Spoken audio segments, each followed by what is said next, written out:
ใส่ชาม เสียงหัวเราะดังกลิ่นอาหารลอยมา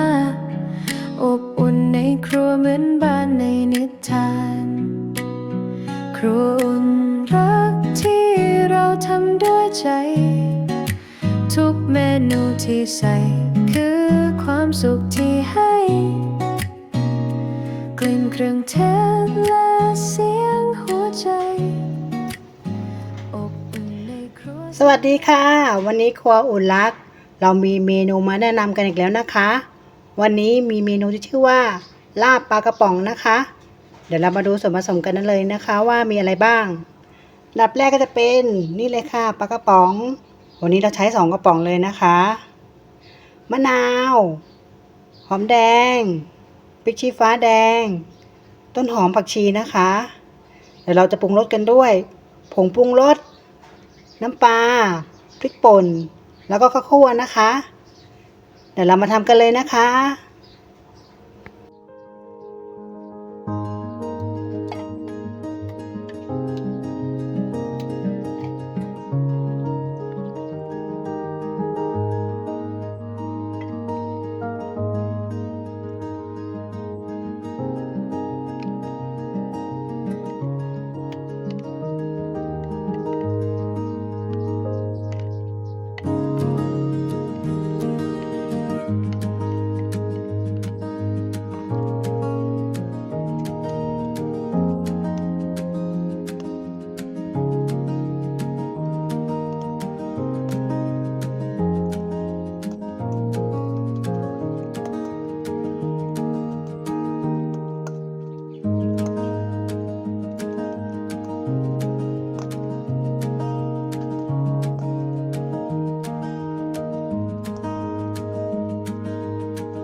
ฝากกดไลค์